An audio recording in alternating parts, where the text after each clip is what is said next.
एक दूसरे को नीचा दिखाने में जमाना लाख नुक्श आजमाता है। एकमात्र शिक्षा ही है जो सबको बराबरी पर लाती है। नमस्ते बच्चों, मैं सुगना। आज की वीडियो में हम फणीश्वर नाथ रेणु द्वारा रचित +2 की कहानी पहलवान की ढोलक पढ़ेंगे। कहानी से पहले रेणु जी का जीवन परिचय पढ़ लेते हैं। उनका जन्म 4 मार्च सन 1921 ईस्वी में, जन्म स्थान बिहार के पूर्णिया जिले के ओराही हिंगना नामक गांव में हुआ था। उनकी मृत्यु 11 अप्रैल सन 1977 ईस्वी में हुई थी। शिक्षा कहाँ तक प्राप्त की थी और कहाँ की थी? नेपाल में उन्होंने मैट्रिक और काशी हिंदू विश्वविद्यालय से इंटरमीडिएट यानी कि +2 की परीक्षा काशी हिंदू विश्वविद्यालय से की थी। कार्य उपन्यासकार, कहानीकार और देशभक्त थे। सम्मान पद्म श्री। रचनाएं मेला आंचल, परती परिकथा, ठुमरी, दीर्घतमा आदि उनके मुख्य उपन्यास थे। मेला आंचल उनका एक आंचलिक बहुत ही प्रसिद्ध उपन्यास था जिस पर उनको पद्मश्री सम्मान से सम्मानित किया था। तीसरी कसम, उफ मारे गए गुलफाम कहानी संग्रह इनके, और तीसरी कसम के ऊपर तो फिल्म भी बन चुकी है। साहित्यिक विशेषताएं: आंचलिकता का वर्णन, असामाजिकता का विरोध, राष्ट्रीय भावना, तत्कालीन व्यवस्था पर व्यंग्य।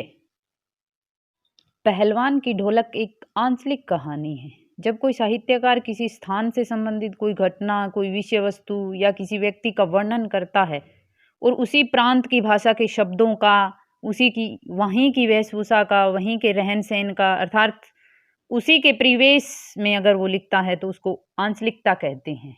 पहलवान की ढोलक शीर्षक से ही ज्ञात होता है कि एक तो पहलवान की बात हो रही है और दूसरी वाद्य यंत्र मतलब ढोलक। दोनों में क्या संबंध है? तो मैं आपको बता दूं कि दोनों में गुरु और शिष्य का संबंध है। इस कहानी में लेखक ने लुट्टन नामक पहलवान के संपूर्ण जीवन का वर्णन किया है, साथ ही समाज की अव्यवस्था तथा लोक कलाओं के लुप्त होने के कारणों का वर्णन किया है कि लोग पश्चिम सभ्यता में फंसकर अपनी लोक संस्कृति को भूल गए हैं, जिनके कारण लोक कलाओं से जुड़े कलाकार दूसरे रोजगार अपनाने में मजबूर हो गए हैं तथा उनका मानसिक व आर्थिक विकास रुक गया है, जो किसी के लिए भी ठीक नहीं है, ना किसी समाज के लिए, ना किसी देश के लिए। जाड़े का दिन, अमावस्या की रात, ठंडी और काली, मलेरिया और हैजे से पीड़ित गांव भयार्त शिशु की तरह थर थर कांप रहा था। पुरानी और उजड़ी बांस फूस की झोपड़ियों में अंधकार और सन्नाटे का सम्मिलित साम्राज्य, अंधेरा और निस्तब्धता। लेखक ने लुटन के गांव में फैले हैजे और मलेरिया के प्रभाव की भयंकर स्थिति का मार्मिक वर्णन किया है। एक ओर तो बरसात न होने के कारण लोग अकाल की मार झेल रहे थे, दूसरी यह महामारी जिसके कारण लोगों की मौत हो रही थी। जाड़े के दिन यानी सर्दियों के दिन थे और अमावस्या की रात यानी अंधेरा होता है और सर्दी के कारण इतनी ठंड थी और मलेरिया और हैजे से पीड़ित लोग एक नन्हे बालक की तरह थर थर कांपना यानी कि बहुत अधिक डर रहे थे। पुरानी और उजड़ी बांस फूस की झोपड़ियां, लेखक ने लोगों की गरीबी का वर्णन करते हुए कहता है कि उनके घरों के अंदर, उनकी झोपड़ियों के अंदर अंधकार, अंधेरा और सन्नाटा का साम्राज्य यानी कि अंधेरा और सन्नाटा ही था। अंधेरा दुख का प्रतीक होता है। उन लोगों के अंदर दुख, पीड़ा और दर्द था। निस्तब्धता, खामोशी यानी कि कोई उत्साह, जोश उनके अंदर नहीं रहा था। उनके लोगों की मौत हो रही थी, भूख से पीड़ित थे वो। अंधेरी रात चुपचाप आंसू बहा रही थी। निस्तब्धता करुण सिसकियों और आहों को बलपूर्वक अपने हृदय में समेटने की चेष्टा कर रही थी। प्रकृति का मानवीकरण किया है लेखक ने कि किस प्रकार हम जब दुखी होते हैं तो सारा वातावरण उदास और दुखी लगता है हमें, कि रात भी जैसे उन लोगों के दुख में रो रही है और उनकी खामोशी और उनके रोने को, उनके रुदन को जैसे अपने अंदर समेटने का प्रयत्न कर रही है। आकाश में तारे चमक रहे थे, पृथ्वी पर कहीं प्रकाश का नाम नहीं। आकाश से टूटकर यदि कोई भावुक तारा पृथ्वी पर जाना भी चाहता तो उसकी ज्योति और शक्ति रास्ते में ही शेष हो जाती। अन्य तारे उसकी भावुकता अथवा असफलता पर खिलखिलाकर हंस पड़ते। लेखक का कहने का भाव है कि अगर कोई तारा उनको रोशनी देने के लिए नीचे आता तो वह भी उसमें असफल हो जाता, उसकी शक्ति और उसकी ज्योति रास्ते में भी समाप्त हो जाती और उसकी असफलता पर बाकी के तारे हंसने लग जाते। कहने का भाव है कि अगर हम किसी की मदद करना चाहते हैं और हम अगर असफल हो जाते हैं तो लोग हम पर हंसते हैं कि उनकी मदद के लिए कोई आगे नहीं आ रहा था उन लोगों की, और अगर कोई आता तो वो भी असफल हो जाता। सियारों का कर्दन और पेचक की डरावनी आवाज कभी कभी निस्तब्धता को अवश्य भंग कर देती। सियार गिद्दड़, कर्दन आवाज, पेचक उल्लू कि पेचक और गीदड़ों की डरावनी आवाज कभी कभी उस खामोशी को थोड़ा कम कर देती थी। गांव की झोंपड़ियों से कहराने और के करने की आवाज, हरे राम हे भगवान की टेर अवश्य सुनाई पड़ती। टेर होती आवाज लगाना कि लोगों की मृत्यु हो रही थी, लोग पीड़ित थे, दुखी थे, भूखे थे, इसलिए वो भगवान को पुकार रहे थे। तो कि ये आवाज़ें कभी कभी उस खामोशी के अंदर सुनाई पड़ती और बच्चे भी कभी कभी निर्बल कंठों से माँ माँ पुकार कर रो पड़ते थे। बच्चों के रोने की आवाज़ भी उस समय कुछ ना कुछ सुनाई पड़ती थी, पर इससे रात्रि की निस्तब्धता में विशेष बाधा नहीं पड़ती। इतनी उस खामोशी को दूर लेखक कहते हैं नहीं किया जा सकता इतनी आवाज़ से, क्योंकि उनके अंदर जान ही नहीं थी। एक तो वो बीमार थे, भूखे थे, तो धीरे धीरे रो रहे थे, धीरे धीरे पुकार रहे थे, तो इतनी आवाज़ से उस रात की खामोशी के अंदर कोई बाधा लेखक कहते हैं नहीं होती। कुत्तों में परिस्थिति को ताड़ने की एक विशेष बुद्धि होती है। लेखक बताते हैं कि कुत्ते पहले ही समझ जाते हैं कि क्या होने वाला है, तो यानी कि जो मुसीबत उन लोगों के ऊपर आई हुई थी, तो इस चीज़ का कुत्तों को आभास था। वे दिन भर राख के घूरों पर गठरी की तरह सिकुड़ कर मन मारकर पड़े रहते थे। संध्या या गंभीर रात्रि को सब मिलकर रोते। खाना तो वहाँ मनुष्यों को ही नहीं मिल रहा था, वो भूखे पड़े रहते थे दिन में और रात को रोना शुरू कर देते थे।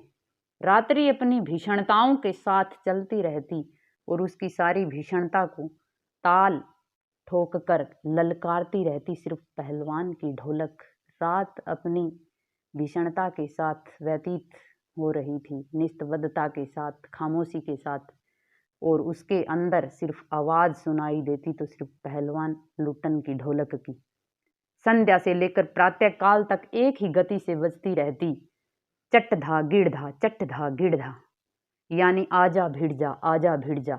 बीच में चटाक चट्टा यानी उठाकर पटक दे, उठाकर पटक। पहलवान की ढोलक की आवाज यानी कि आजा भिड़ जा, यानी कि इस जो बीमारी है इससे टक्कर लो। लोगों के अंदर थोड़ी बहुत उमंग जगाती थी कि इस बीमारी को निकाल कर फेंक देंगे। थोड़ा सा हौसला पहलवान की ढोलक उन लोगों के बीच भरने का काम करती थी। यही आवाज़ मृत गांव में संजीवनी शक्ति भरती रहती थी, लोगों के अंदर कुछ जीने की उम्मीद जगाती थी। लुट्टन सिंह पहलवान, यूं तो वह कहा करता था। लुट्टन सिंह के बारे में यहाँ आगे लेखक हमें बताएंगे कि वो कहता था कि लुट्टन सिंह पहलवान को होल इंडिया भर के लोग जानते हैं। होल इंडिया, पूरा इंडिया जानता है, किंतु उसके होल इंडिया की सीमा शायद एक ज़िले की सीमा के बराबर ही हो। ज़िले भर के लोग उसके नाम से अवश्य परिचित थे, यानी कि उनका होल इंडिया एक ज़िले में था, एक ज़िले के अंदर लुट्टन सिंह प्रसिद्ध थे। क्यों ना, एक ज़िले के अंदर ही प्रसिद्ध होना कोई मामूली बात नहीं। लुट्टन सिंह को एक ज़िले में सभी लोग जानते थे। लुट्टन के माता पिता उसे 9 वर्ष की उम्र में ही अनाथ बनाकर चल बसे थे। 9 वर्ष का लुट्टन था तब उनके माता पिता का देहांत हो गया था। सौभाग्यवश शादी हो चुकी थी, वरना वह भी माँ बाप का अनुसरण करता यानी कि उसकी भी मृत्यु हो जाती अगर उनकी शादी नहीं हुई होती। तो ये उनका सौभाग्य ही लेखक कहते हैं कि उनकी शादी हो गई, क्योंकि विधवा सास ने पाल पोस कर बड़ा कर दिया, वरना उनका जो लालन पालन था वो कौन करता। बचपन में वह गाय चराता। धारोषण होता ताज़ा धार, यानी दूध निकालते ही पीता था, वो कच्चा दूध पीता था। कसरत किया करता था। गांव के लोग उसकी सास को तरह तरह की तकलीफ दिया करते थे लुट्टन के लिए, पर कसरत की धुन लोगों में बदला लेने के लिए ही सवार हुई थी कि वो उसको शौक नहीं था। जब उसकी सास को लोग तंग करते थे तो उसके मन में यह था कि मैं हष्ट पुष्ट और मजबूत बन के इन लोगों से बदला लूँगा, इसीलिए वो कसरत किया करता था। नियमित कसरत ने किशोर अवस्था में ही उसके सीने और बाहों को सुडौल तथा मांसल बना दिया था कि एक्सरसाइज करने से उसका शरीर मजबूत और सुडौल बन गया था। एक्सरसाइज से हमारा शरीर मजबूत बनता है और सुडौल भी बनता है। जवानी में कदम रखते ही वह गांव में सबसे अच्छा पहलवान समझा जाने लगा। लोग उससे डरने लगे और वह दोनों हाथों को दोनों ओर 15 डिग्री की दूरी पर फैलाकर पहलवानों की भांति चलने लगा। वह कुश्ती भी लड़ता था। अब वो बड़ा हो गया था, जवान हो गया था और कुश्ती भी लड़ने लग गया था और पहलवानों की तरह ऐसे हाथों की दूरी बना बना कर वो चला करता था। एक बार वह दंगल देखने श्यामनगर मेला गया। यहाँ उसके जीवन का दूसरा पड़ाव शुरू हो जाता है कि अब वह जवान था, एक पहलवान बन चुका था और दंगल जहाँ कुश्ती होती है वहाँ गया था। कहाँ गया था? श्यामनगर में, श्यामनगर के मेले के अंदर। पहलवानों की कुश्ती और दांव पेंच देखकर उसे नहीं रहा गया। जवानी की मस्ती और ढोल की ललकारती हुई आवाज ने उसकी नसों में बिजली उत्पन्न कर दी। वहां कुश्ती हो रही थी, ढोलकों की आवाज जोर जोर से बज रही थी, दांव पेंच लग रहे थे, तो उसके अंदर बिल्कुल जोश भर गया। कुश्ती करने का उसका मन हो गया। उसने बिना कुछ सोचे समझे दंगल में शेर के बच्चे को चुनौती दे दी। यानी कि एक वहां बहुत बड़ा पहलवान था, उसको चुनौती देना कि उसको कह दिया कि मैं इसके साथ कुश्ती करूंगा। कौन था भाई? शेर के बच्चा। आगे पढ़ेंगे। शेर के बच्चे का असल नाम था चांद सिंह। वह अपने गुरु पहलवान बादल सिंह के साथ पंजाब से पहले पहल श्यामनगर मेले में आया था। पंजाब के अंदर अगर कोई भी मेला होता है तो हम देखते हैं कि कुश्ती का आयोजन जरूर होता है। सुंदर जवान, अंग प्रत्यंग से सुंदरता टपक पड़ती थी। बड़ा सुंदर था, जवान था चांद सिंह और पहलवान था पंजाब का। 3 दिनों में ही पंजाबी और पठान पहलवानों के गिरोह के अपनी जोड़ी और उम्र के सभी पट्टों को पछाड़कर उसने शेर के बच्चे की टाइटिल प्राप्त कर ली थी। टाइटिल यानी शीर्षक, यानी कि सबसे ऊंचा पद, कि सबको हरा दिया था। बड़े बड़े पठानों को, पंजाबियों को, पट्टों को पछाड़कर, यानी कि हरा करके वो सबसे ऊपर की श्रेणी में आ गया था। इसीलिए वह दंगल के मैदान में लंगोट लगाकर एक अजीब किलकारी भरकर छोटी दुल्की लगाया करता था। देसी नौजवान पहलवान उससे लड़ने की कल्पना से भी घबराते थे। उसके सामने कोई कुश्ती लड़ने को लिए तैयार नहीं था। अपने टाइटिल को सत्य प्रमाणित करने के लिए ही चांद सिंह बीच बीच में दहाड़ता फिरता था, बड़ा रौब जमाता था कि मैं बहुत बड़ा पहलवान हूँ।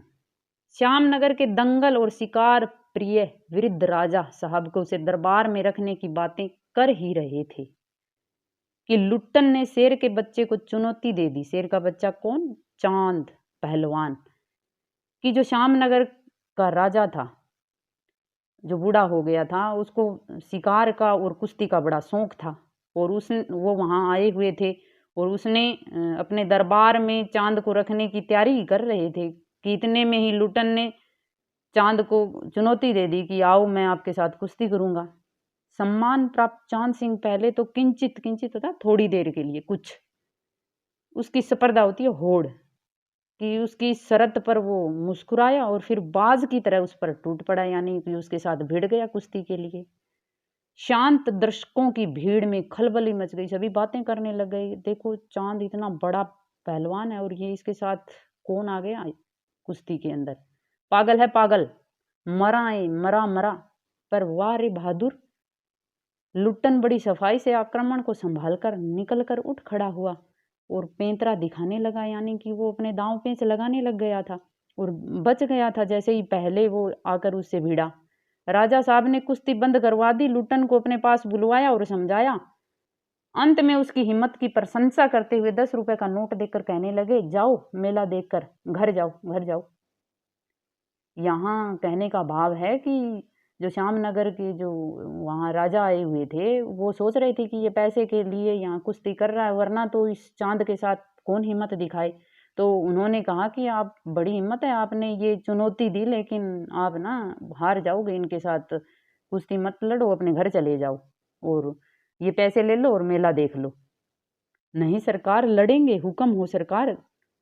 तुम पागल हो जाओ, वो कह रहे हैं तुम पागल हो गए हो, इसके साथ लड़ोगे मारे जाओगे। और वो जिद कर रहे थे लुट्टन कि मैं कुश्ती जरूर करूंगा। मैनेजर साहब से लेकर सिपाहियों तक ने धमकाया धमकाया कि क्या कर रहे हो, क्यों अपने पैर पे कुल्हाड़ी मार रहे हो? देह में गोश्त नहीं, लड़ने चला है शेर के बच्चे से।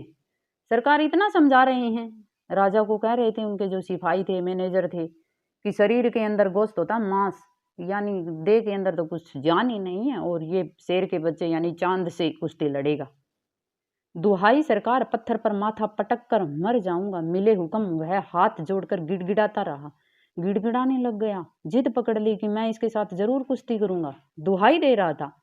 भीड़ अधीर हो रही थी, अधीर, व्याकुल, बड़ी बेचैन थी, क्या इनके दोनों के बीच अगर कुश्ती होगी या नहीं होगी। बाजे बंद हो गए। पंजाबी पहलवानों की जामत क्रोध से पागल होकर लुटन पर गालियों की बौछारें कर रही थी। पंजाब के जो पहलवान बाकी थे वो उनको गाली दे रहे थे कि क्या करोगे, क्यों समय बर्बाद कर रहे हो। दर्शकों की मंडली उत्तेजित हो रही थी। कोई कोई लुटन के पक्ष से चिल्ला उठता था, उसे लड़ने दिया जाए। लोग तो तमाशा देखने वाले ही होते हैं। कई कई तो ऐसे हो रहे थे कि हाँ भाई कुश्ती देखेंगे, करने दो इनको कुश्ती। अकेला चांद सिंह मैदान में खड़ा व्यर्थ मुस्कुराने की चेष्टा कर रहा था। पहली पकड़ में ही अपने प्रतिद्वंदी की शक्ति का अंदाजा उसे मिल गया था, यानी कि पहले जो दांव पांच उसने लगाए थे तो चांद सिंह को पता चल गया था कि जोश है आगे वाले में। प्रतिद्वंदी जो सामने वाला कौन, यहाँ पे लुट्टन, कि लुट्टन के अंदर जान है, लेकिन वो वैसे ही दिखाने के लिए मुस्कुरा रहा था कि हाँ आजा मेरे साथ भिड़ ले, लेकिन उसको पता चल गया था कि ये इतना जल्दी हारने वाला नहीं है। विवश होकर राजा साहब ने आज्ञा दे दी, लड़ने दो। जब लुटन ने ज्यादा ही वो गिड़गिड़ाने लग गया तो राजा ने भी कह दिया कि चलो दोनों को कुश्ती करवा दो आपस में। बाजे बजने लगे, दर्शकों में फिर उत्तेजना फैली, कोलाहल बढ़ गया, शोर होने लगा। मेले के दुकानदार दुकान बंद करके दौड़े। चांद सिंह की जोड़ी, चांद की कुश्ती हो रही है। लोगों में बड़ा उत्साह हो रहा है कि चांद की अब एक लड़के के साथ है, वो है कुश्ती होगी, चलो चलो देखेंगे। चटधा गिड़धा, चटधा गिड़धा, भरी आवाज में एक ढोल जो अब तक चुप था बोलने लगा, ढाक ढीना, ढाक ढीना, ढाक ढीना, अर्थात वाह पट्ठे, वाह पट्ठे। लुटन को चांद ने कसकर दबा लिया था। अरे गया गया, दर्शकों ने तालियां बजाई। हलवा हो जाएगा, हलवा, हंसी खेल नहीं, शेर का बच्चा है बच्चू। यानी कि जब खेल होता है तो कोई ऐसे हौसला बंधाता है, जोर जोर से कोई सीटी बजाता है, कोई जोर जोर से नाम लेकर पुकारता है। चट घिड़दा, चट घिड़दा, चट घिड़दा, मत डरना, मत डरना, मत डरना। यहाँ ढोलक की आवाज से लुट्टन का बड़ा गहरा संबंध था। लुट्टन ढोलक को ही अपना गुरु मानते थे, उसकी आवाज से ही दाव पेंच उसने सीखे थे। चट घिड़दा की आवाज आते ही उसके अंदर हौसला भर जाता था, जैसे वो ढोलक उसका गुरु हो और उसको कह रहा हो कि मत डरो, मत डरो। लुट्टन की गर्दन पर कोहनी डालकर चांद चित करने की कोशिश कर रहा था। वहीं दफना दे बहादुर, बादल सिंह अपने शिष्य को उत्साहित कर रहा था। बादल सिंह चांद का जो गुरु था, कह रहे यहीं दफना दे, 1 मिनट में ही इसको हरा दे। लुट्टन की आंखें बाहर निकल आई थी, उसकी छाती फटने को हो रही थी। राजमत, बहुमत, राजा के जितने भी कर्मचारी आए हुए थे, बहुमत यानी कि बहुत सारे लोग चांद के पक्ष में थे, सभी चांद को शाबाशी दे रहे थे। लुट्टन के पक्ष में सिर्फ ढोल की आवाज थी। ढोल जो इसका गुरु था, उसकी आवाज के दम पर वो कुश्ती लड़ रहा था, जिसकी ताल पर वह अपनी शक्ति और दांव पेंच की परीक्षा ले रहा था, अपनी हिम्मत को बढ़ा रहा था। अचानक ढोल की एक पतली आवाज सुनाई पड़ी, ताक धीना तिरकट तीना, ताक धीना तिरकट तीना। लुट्टन को साफ सुनाई पड़ा, ढोल कह रहा है दांव काटो बाहर हो जाओ, दांव काटो बाहर हो जाओ। यानी कि उस धुन से लुट्टन को लग रहा कि दांव काटकर अब बाहर निकलना है, जो वो पहले चांद के दांव में फंस चुका था। लोगों के आश्चर्य की सीमा नहीं रही। लुट्टन दांव काटकर बाहर निकला और तुरंत लपक कर उसने चांद की गर्दन पकड़ ली। वारे मिट्टी के शेर, यानी कि लोग वापस उसको कहने लगे, देखो कैसा खेल इसने खेला है, अच्छा बाहर निकल आया। इसलिए तो जनमत बदल रहा था, लोगों के मत बदल गए तुरंत ही। पहले तो वो कह रहे थे शेर का बच्चा है, इससे कोई हारेगा नहीं, और तुरंत उसको शाबाशी देने लग गए। मोटी और भोड़ी भोड़ी होती गंदी सी आवाज वाला ढोल बज उठा, चटाक चटधा, चटाक चटधा, उठा पटक दे, उठा पटक दे। यानी कि इस आवाज से संबंध उसका था। इस तरह से अगर ढोलक की आवाज निकलती थी तो लुटन समझ जाता था कि अब इसको उठाकर पटकना है, और लुटन ने चालाकी से दांव और जोर लगाकर चांद को जमीन पर दे मारा, जमीन पर पटक दिया। धीना धीन धिक धीना, अर्थात चित करो कि अब इसको चित कर दो, हरा दो। लुटन ने अंतिम जोर लगाया, चांद सिंह चारों खाने चित हो गए। चारों खाने चित होना यानी कि वो नीचे गिर गया, हार गया।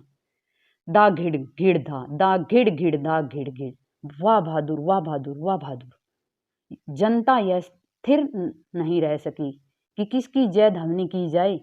फलतः अपनी अपनी इच्छानुसार किसी ने माँ दुर्गा की, महावीर की, कुछ ने राजा श्यामानंद की जय ध्वनि की। अंत में सम्मिलित जैसे आकाश गूंज उठा, यानी कि लुट्टन ने चांद सिंह को हरा दिया। और लोग ये सोच रहे हैं कि किसका जयकारा बोलें, क्योंकि लोगों को तो लुट्टन का पूरा नाम भी पता नहीं था। इसलिए वो खुशी से माँ दुर्गा की, महावीर की, श्यामानंद की बार बार है आवाज लगा रही थी, उनका जयकारा बोल रही थी। आज के लिए इतना ही, धन्यवाद।